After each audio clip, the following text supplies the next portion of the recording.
Welcome to another edition of On Point, Travers Stakes edition. James, I know you're headed to Saratoga, but are you surprised you're not going to Canterbury for the Mystic Lake Derby? No, not at all. So you expected American Pharoah to choose the Travers over Minnesota? I did. All right, and he did. You have one decision right. Will you make another right decision? Will American Pharoah win at 1-5?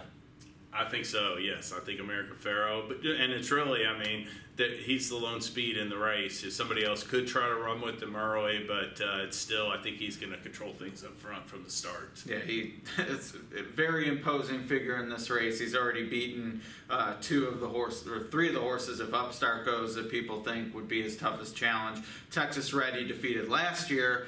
Really the only wild card in terms of the talent of the group that he hasn't defeated. To me, though, it's more a historical test. I mean, winning this puts him in some rarefied air in terms of races he's won. It'd be his, sixth Grade 1 win of the year. And Steve Christ had a column today talking about no horses ever won the Triple Crown, Haskell and Travers. Of course, it was so great when Point Given won the 4 minus the Derby. To me, truly, I mean, I'm always hesitant about horses running against history or running against other horses from 25, 50 years ago. But truly adding this race to his resume after the Triple Crown would be special. Yeah, and you know, you had written a blog where you basically made the point that Frosted and Texas Red had the best chance if he does get beat, and I would agree. But there, you know, the thing about it that is Texas Red. He's in a position where they may have to go after him or try to go after him early, and you know, so it puts them in a disadvantage.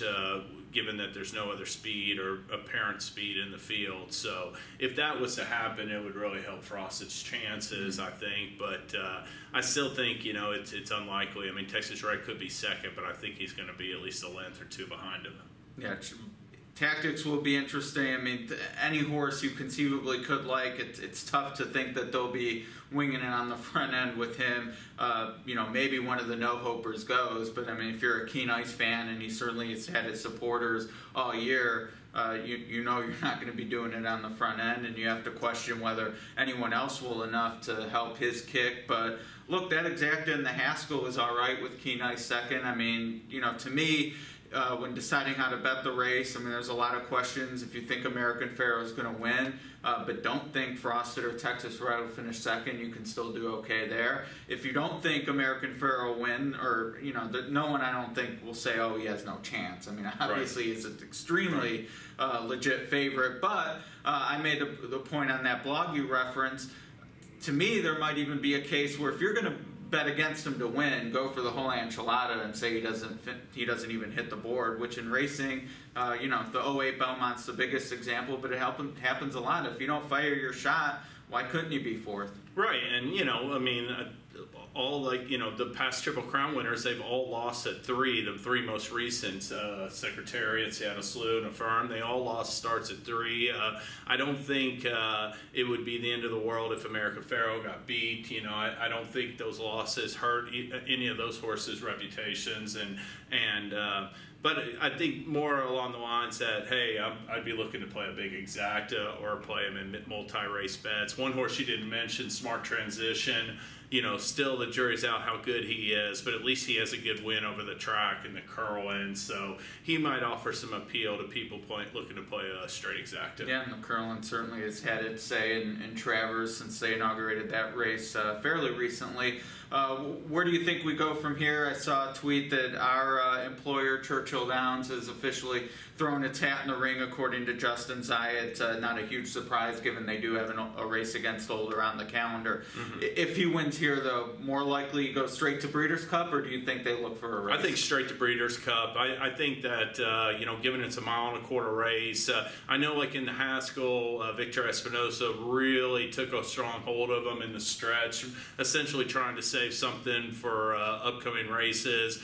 I wouldn't be surprised on Saturday, even if he's up by a couple lengths, you know, turn it for home, if he rides him hard to the wire. I think Baffer would love to freshen him up 9 weeks to the Breeders' Cup Classic, and I think that's the most likely option in my eyes. All right. Well, first things first, he has to take care of business, but I have a hard time picking against him. I mean, I might end up betting otherwise depending on what the board says, but to me, if I get cute and say, oh, I'm going to put Frosted on top, I can't with a straight face say, well, Frosted's really that much more likely to beat American Pharoah than Texas Red is, or even Keen Ice or Upstart. So I'm going to punt and just say the best horse in training is the most likely winner of right. this race. And in the Travers, I mean, there'll be some, I'll be looking to play some multi-race wagers around American Pharoah. But as far as just from a betting standpoint, I'm looking more, looking hard at the undercard races, some really terrific races and some competitive affairs. 5 Grade 1s and a Grade 2 race right after the Travers. So looking forward to delving a little bit more into that card and trying to find some plays on the undercard. Yeah, fantastic card. You'll be there live for it. Give him a follow, James_Scully III. I'm at EJXD2, and of course at twinspires we'll have all the great photos and analysis from James live on site, and can't wait to talk about it with you next week. All right, looking forward to it. Yep, join us.